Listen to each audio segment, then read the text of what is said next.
Assalamualaikum warahmatullahi wabarakatuh. Perkenalkan, nama saya Serlita Andira Kusuma dengan ujung NIM 089.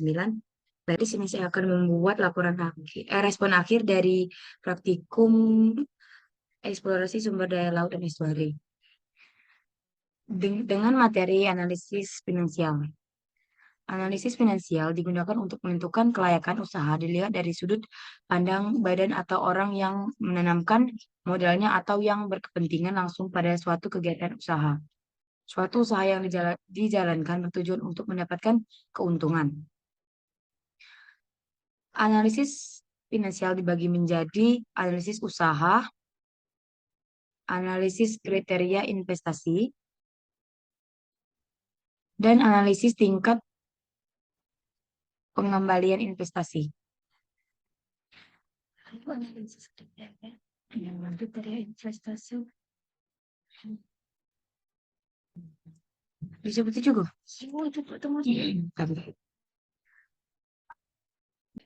Dan analisis tingkat pengembalian investasi terdiri dari net present value,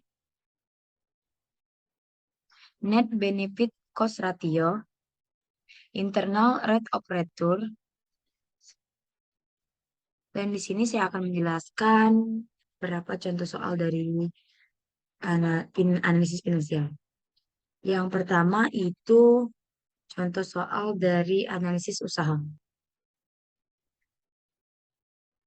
Langsung saja diketahui GNP suatu negara sebesar 30 juta rupiah. Penyusutan sebesar 700 juta rupiah. Pajak tidak langsung sebesar 50 juta rupiah. Dari data tersebut, maka dapat diketahui bahwa besar NNI-nya adalah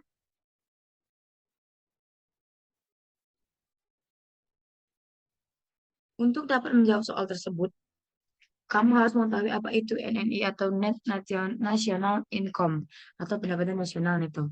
Secara sederhana, NNI adalah jumlah seluruh penerimaan yang diterima oleh masyarakat setelah dikurangi pajak tidak langsung atau indirect tax. Dirumuskan, maka untuk perhitungan NNI menjadi seperti berikut. NNI sama dengan NNP dikurang pajak tidak langsung. Pada soal tidak diketahui berapa jumlah NNP atau Net National Product atau Produk Nasional Neto. Rumus mengetahui NNP ialah sebagai berikut. NNP sama dengan GNP dikurang penyusutan barang modal. Jadi, NNP sama dengan 30 juta dikurang 700 juta. Sama dengan 29.300.000. Lalu, untuk NNI menjadi NNI sama dengan 29.300.000 dikurang 50 juta. Sama dengan 29.250 juta. Berdasarkan hasil hitungan tersebut, maka jawaban yang tepat untuk soal tersebut adalah jawaban yang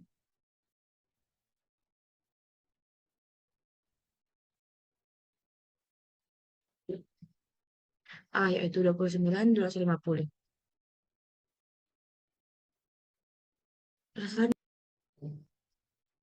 Lanjut ke soal nomor 2, yaitu contoh analisis usaha dari analisis kriteria investasi. Langsung saja, PT Perkasa mengeluarkan biaya produksi sebesar Rp 900 juta di bulan Mei 2022. Diketahui kuantitas produksi sebanyak 50.000 produk dan biaya variabel sebesar 15.000 per produk. Berapa biaya tepatnya?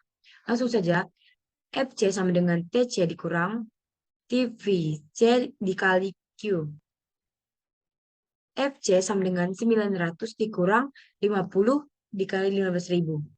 FC sama dengan 900 dikurang 750.000. FC sama dengan 150.000. Jadi biaya tepat fixed cost bulan Mei 2022 sebesar Rp 150 juta.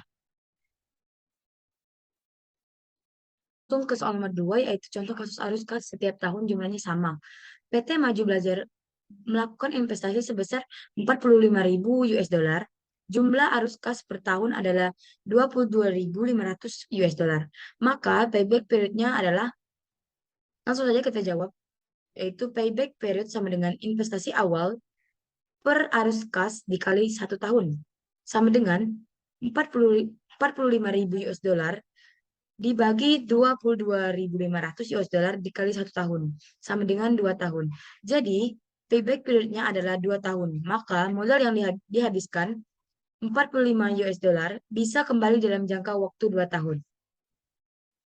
Lanjut ke soal berikutnya. Contoh soal dari Roy dan penyelesaiannya. Pada 31 Desember 2016, perusahaan Pak Eko yang bergerak di bidang mebel mencatat total penjualan sebesar 240.000, sedangkan 240 juta rupiah. Sedangkan pada laporan keuangan, modal yang digelontorkan selama 1 tahun adalah 120 juta. Dari sini diketahui apabila keuntungan sebesar 120 juta, pertanyaannya, berapakah ROI perusahaan Pak Eko?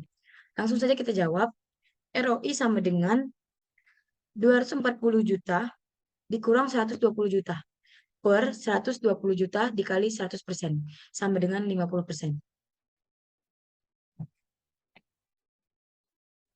Lanjut, contoh kasus dan cara menghitung.